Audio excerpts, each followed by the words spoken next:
Assalamualaikum warahmatullahi wabarakatuh. Nah, kembali lagi ya teman-teman, channel YouTube aku. Kali ini aku akan membahas tentang seputar eh, gimana sih sifat-sifat yang harus dimiliki oleh seorang pendidik, konsep-konsep dan ciri-cirinya, ciri-ciri pendidik profesional, konsep sebagai pendidik, dan juga hmm, tugas seorang murid terutama ya teman-teman dari materi yang disampaikan oleh dosen saya tadi. Sini saja yang pertama yakni pertama kita perlu menelah dulu. Kita telah dari segi eh, kriteria manusia teman-teman. Manusia sendiri di sini kan mempunyai sifat yakni sifat sosial teman-teman. Sifat sosial yakni sifat menolong orang, membantu orang dan bekerja sama sesama anggota masyarakat, sesama keluarga, sesama teman. Itu yang dinamakan makhluk sosial yakni makhluk yang berkontribusi aktif maupun pasif. Seperti kalau pasif itu semisal kayak tidak bisa ikut tetapi menyumbang, berpartisipasi pasif aktif demi eh, tercapainya sesuatu teman-teman. Seperti kita bekerja sama bergotong royong, kita menerapkan sistem persatuan yakni bersatu padu untuk membersihkan apa gitu. Itu termasuk juga makhluk sosial teman-teman, definisi makhluk sosial. Jadi makhluk sosial adalah makhluk yang mampu berkontribusi, mampu bekerjasama baik dengan orang lain dalam menyelesaikan sesuatu teman-teman, dalam menyelesaikan persoalan. Itu dinamakan makhluk sosial. Menurut fitrahnya makhluk sosial itu ciri-cirinya itu yakni ingin dihargai teman-teman. Nah, ingin dihargai ini gimana? Ingin dihargai yakni kalau kita mempunyai pendapat teman-teman ataupun mempunyai saran atau mempunyai pandangan, kita ini seolah-olah ingin dihargai, ingin didengar teman-teman. Itulah karakteristik makhluk sosial. Ingin didengar, ingin dihargai, ingin dipuji, itu sifat manusiawi teman-teman, berdasarkan fitrahnya. Lalu yang kedua, ingin menyampaikan pendapat. Seperti kita ingin menyampaikan sesuatu, kita ya itu termasuk ciri-ciri makhluk sosial ya teman-teman. Lain saja yakni dari segi konsep pendidik teman-teman. Yang pertama ada kompetensi pedagogik teman-teman. Nah, kompetensi ini bertujuan sebagai mendidik siswa teman-teman, mendidik murid agar murid tersebut mampu mengembangkan apa yang telah dididik teman-teman. Termasuk kompetensi pedagogik. Dididik sendiri tidak mencakup tentang ilmu pengetahuan saja teman-teman, tetapi lebih ke penerapan teman-teman, seperti akhlak, penerapan menghargai guru, menghargai teman. Pokoknya di dunia Islam teman-teman, pendidik itu tidak hanya mentransfer ilmu teman-teman, seperti halnya di luar teman-teman, di luar negeri, tetapi lebih ke pengembangan akhlak, pengembangan sikap, pengembangan karakter teman-teman. Jauh lebih luas termasuk teman-teman di pendidik Islam teman-teman, yang mempunyai ciri yakni berakhlakul karimah, mempunyai ciri mencerdaskan bangsa berdasarkan ya seperti itu teman-teman. Lalu yang kedua ada kompetensi kepribadian. Nah, kompetensi kepribadian ini mencakup pendidik harus aktif, arif, bijaksana, dan dewasa atau stabil teman-teman. Nah, kompetensi yang kedua ini yang harus dimiliki seorang pendidik yakni kompetensi kepribadian teman-teman. Jika dirasa mampu untuk mendidik, harus mempunyai kompetensi kepribadian yakni mempunyai wawasan luas, mempunyai sikap bijaksana, arif, stabil, dan tidak goyang ataupun tidak ikut-ikutan. Ini termasuk karakteristik konsep seorang pendidik teman-teman, agar siswanya itu mampu meniru ataupun menilai, oh Pak Guru ini mempunyai sikap yang baik, sikap yang bijaksana. Nah, contohnya seperti itu. Maka otomatis murid-murid akan meniru teman-teman. meniru tentang apa yang dilakukan guru kan digugu dan ditiru. Nah, oleh karena itu eh, mempunyai kepribadian yang baik, arif, bijaksana itu sangat penting teman-teman dalam mendidik, dalam seorang diri pendidik teman-teman. Lalu yang ketiga ada kompetensi sosial teman-teman. Nah, kompetensi sosial ini yakni memiliki kemampuan berkomunikasi yang baik, memiliki kemampuan sosial yang baik teman-teman. Apa jadinya jika seorang pendidik tidak mampu berkomunikasi dengan baik, tidak mampu bersosialisasi dengan guru, sesama dengan murid. Nah, jadinya kan yang nggak terlaksana teman-teman sistem pembelajarannya. Nah, di Islam ini menekankan kompetensi sosial ya ini kemampuan komunikasi dan juga kemampuan sosial teman-teman.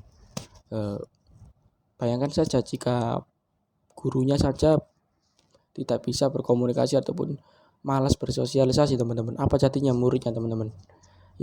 Paling banter ya sekedar menyampaikan lalu pulang, itu aja, tidak ada inovasi-inovasi yang lain teman-teman, sehingga pengembangan peserta didik ya begitu-begitu aja, tidak bisa maksimal teman.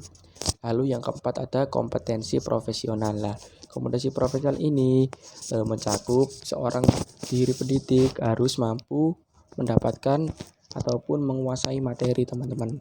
Nah, materi yang disampaikan ini harus bisa benar-benar dikuasai oleh seorang pendidik, jiwa-jiwa pendidik teman-teman.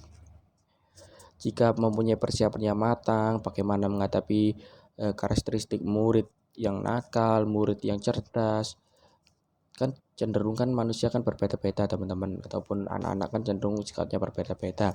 Jadi tugas seorang pendidik itu harus bisa mendapatkan penguasaan materi dan yang baik dan mampu berinovasi, mengembangkan metode pembelajaran yang tepat, tidak jenuh, tak bosan. Nah, itu termasuk karakteristik ataupun konsep seorang pendidik teman-teman.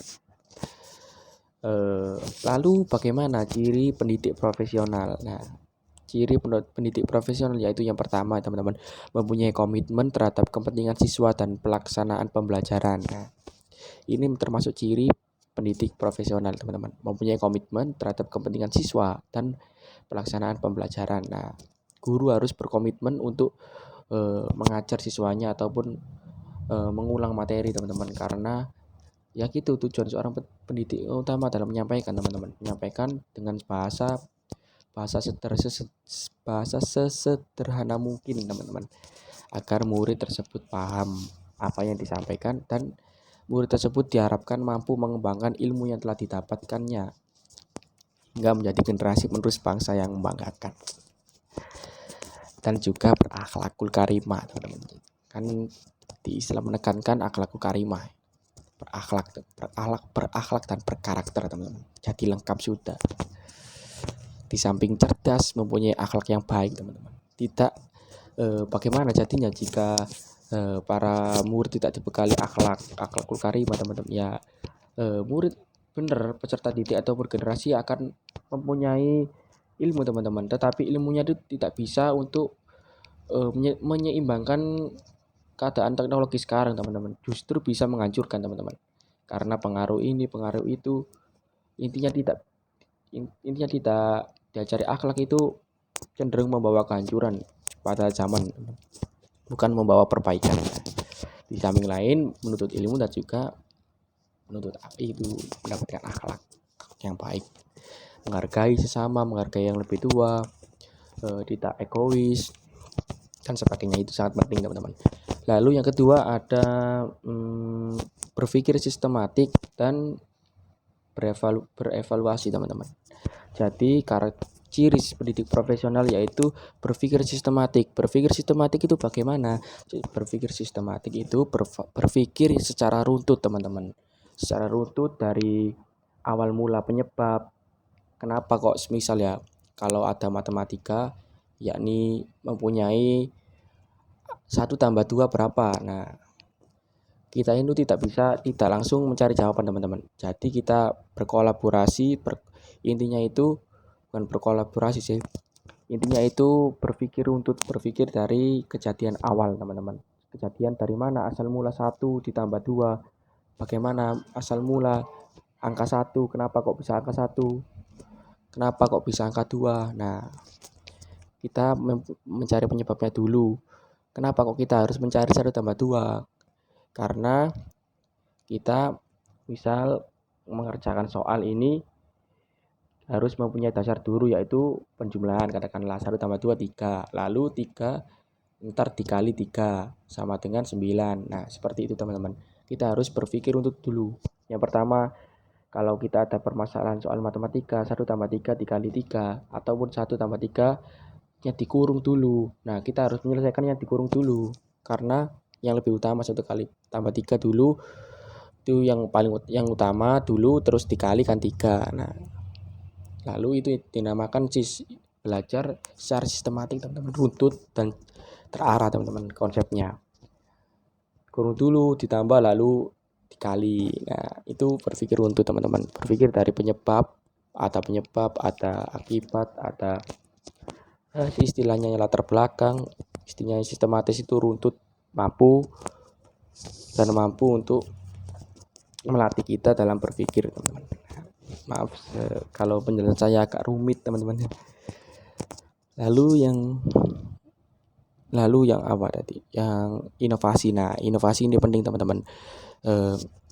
Seorang pendidik itu harus mempunyai ciri berinovasi teman-teman, ataupun berkreasi. Kreasi bagaimana? Ya seperti mempunyai teknik pembelajaran yang lain teman-teman, seperti kayak pendekatan lebih ke lingkungan, pendekatan lebih ke angka, pendekatan lebih ke emosional murid, lebih ke sifat murid, lebih memperhatikan. Nah, cenderung harus bisa berinovasi teman-teman, dan tidak melulu tentang diajar, dan tidak melulu tentang ini murid ini diulang tapi tidak paham. Itu juga tidak baik teman-teman, ataupun membuat murid bosan. Nah, para pendidik ini harus mempunyai strategi atau ciri seorang pendidik yang profesional, yaitu mampu berinovasi teman-teman. Berinovasi tentang cara pembelajaran yang efektif, yang menarik. Nah, katakanlah mempunyai trik dengan cara menanyakan murid langsung berkomunikasi dengan murid, bertanya satu-satu, paham atau tidak. Nah, seperti itu sehingga murid tidak terkesan mendengarkan saja. Apa jadinya kalau terkesan mendengarkan saja? Ya otomatis bosan teman-teman, jenuh. Nah, harus mempunyai trik dan kursus, yaitu ciri pendidik profesional. Mungkin itu yang bisa aku sampaikan teman-teman. Semoga penjelasan yang agak rumit tadi yang saya sampaikan bisa teman-teman pahami, terutama ini.